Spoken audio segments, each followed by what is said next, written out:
Discovered aggressive driving is still a major problem across the country and right here in Western Massachusetts.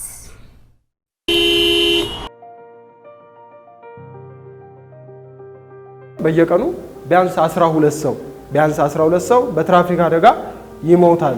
ስለዚህ በየቀኑ 12 ሰው አስቡ። ነገ ደግሞ እኛ ኃላፊነቱን ወስደን መንጃ ፍቃዱን ወስደን ማሽከርከር ስንጀምር እነዚህ 12 ሰዎች ሊጨምሩ ይችላሉ። እኛ ኃላፊ መሆን አለብን። የየራሳችንን ኃላፊነት ከተወጣን ይሄንን ቁጥር በደንብ ልንቀንሰው ይገባል። የትራፊክ አደጋ መንስኤ ብለን 3 አካላቶችን አስቀምጠናል። የመጀመሪያው ማን ነው? የመጀመሪያው የአሽከርካሪው ባህሪ ነው። ሁለተኛ የተሽከርካሪው ባህሪ ነው። ሁለተኛ የተሽከርካሪ ሶስተኛ ላይ የአካባቢ ባህሪ። ከነዚህ ውስጥ እንግዲህ ትልቁን ድርሻ የሚወስደው ማን ነው ብለናል? አሽከርካሪው ነው። የአሽከርካሪው ባህሪ ለትራፊክ አደጋ መከሰት በጣም ትልቁን ድርሻና ዋናውን ድርሻ ይወስዳል።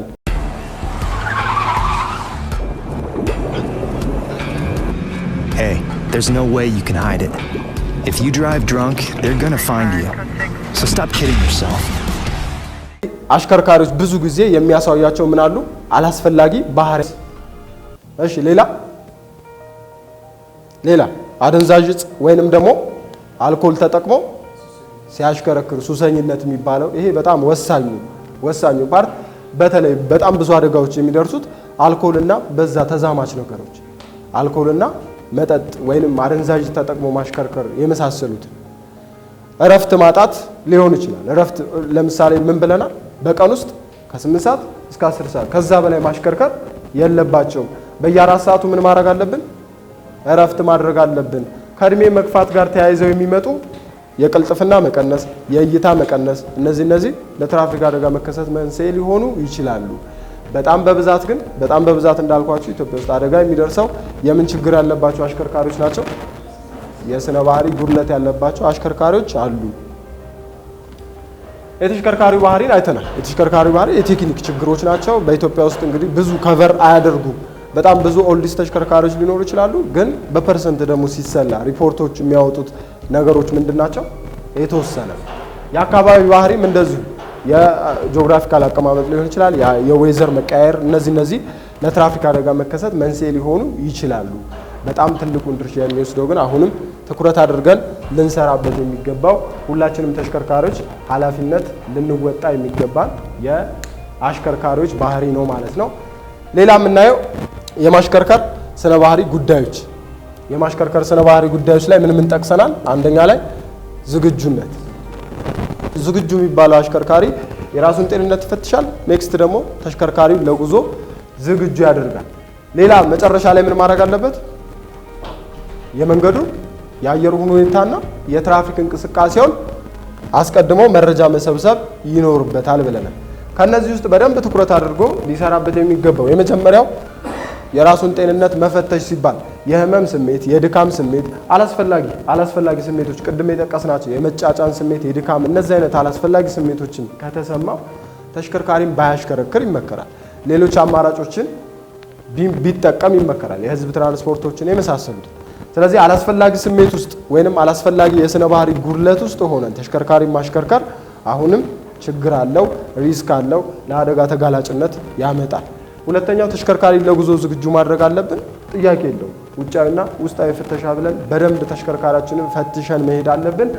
የተሽከርካሪውን ባህሪ ለትራፊክ አደጋ መንስኤ ሊሆን ይችላል ተብሎ የተጠቀሰውን የተሽከርካሪውን ባህሪ በደንብ አድርገን ተሽከርካሪዎች ምን ማድረግ እንችላለን? አሽከርካሪዎች ከቨር ማድረግ እንችላለን። ተሽከርካሪን ጧት ከፈተሽ ነው ድንገት ከመሬት ተነስቶ ሊበላሽ የሚችልበት ነገር በጣም ይቀንሳል። ተሽከርካሪ ሰው ሰራሽ ነገር ነው። ስለዚህ ተሽከርካሪው ድንገት ሊበላሽ አይችልም። አሽከርካሪው በደንብ የሚፈትሸውና የሚንከባከበው ከሆነ ኃላፊነቱን የሚወጣ አሽከርካሪ ነው ማለት ነው። ስለዚህ ስለምንሄድበት አካባቢ ለምሳሌ የአየር ሁኔታውን በደንብ ብናጣራ፣ ስለምንሄድበት አካባቢ በተለይ ወደማታውቁት ቦታ ደግሞ ስትሄዱ በተለይ የህዝብ ትራንስፖርት የምታሽከረክሩ አሽከርካሪዎች ካላችሁ ስለምትሄዱበት ቦታ ስለ አካባቢው በደንብ ኢንፎርሜሽን መሰብሰብ አለባችሁ።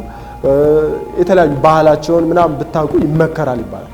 ስለዚህ አሁን የህዝብ ተሽከርካሪዎችን የምታሽከረክሩ የትራንስፖርት ተሽከርካሪዎችን ስለምንሄድበት አካባቢ መረጃ መሰብሰብ ሲባል እሱንም ያካትታል ማለት ነው። እሱ የዝግጁነት መገለጫ ነው። እሺ ሁለተኛው መነሳሳት ያለው ምንድነው? መነሳሳት በሰዎች ውስጥ ያለው ሁኔታ ሆኖ ባህሪን ወደ ግብ የማንቀሳቀስ ሂደት ነው ብለናል። ሁላችንም የየራሳችን ባህሪ ጸባይ አለን። ያንን ጸባያችንን ወደ ግብ የማንቀሳቀስ ሂደት ያ መነሳሳት ይባላል። መረጃን የመሰብሰብና የመተርጎም ሂደት በስንት ከፍለን አይተናል? በሶስት። የመጀመሪያው ምንድነው አለ?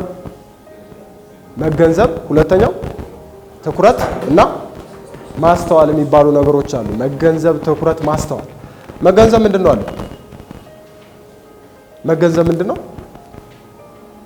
በስሜት ሕዋሳቶቻችን አማካኝነት መረጃ መሰብሰብና ወደ አእምሯችን የመላክ ሂደት ያ የመጀመሪያው ምን ይባላል? መገንዘብ ይባላል። እነዚህ ሶስት ነገሮች እንግዲህ በተፈጥሮ የተሰጡ ነገሮች ናቸው። ምን ሊቀንስብን ይችላል? አልኮል ጠጥቶ ማሽከርከር ለምሳሌ እነዚህን ሶስት ነገሮች ዳሜጅ ያደርጋል።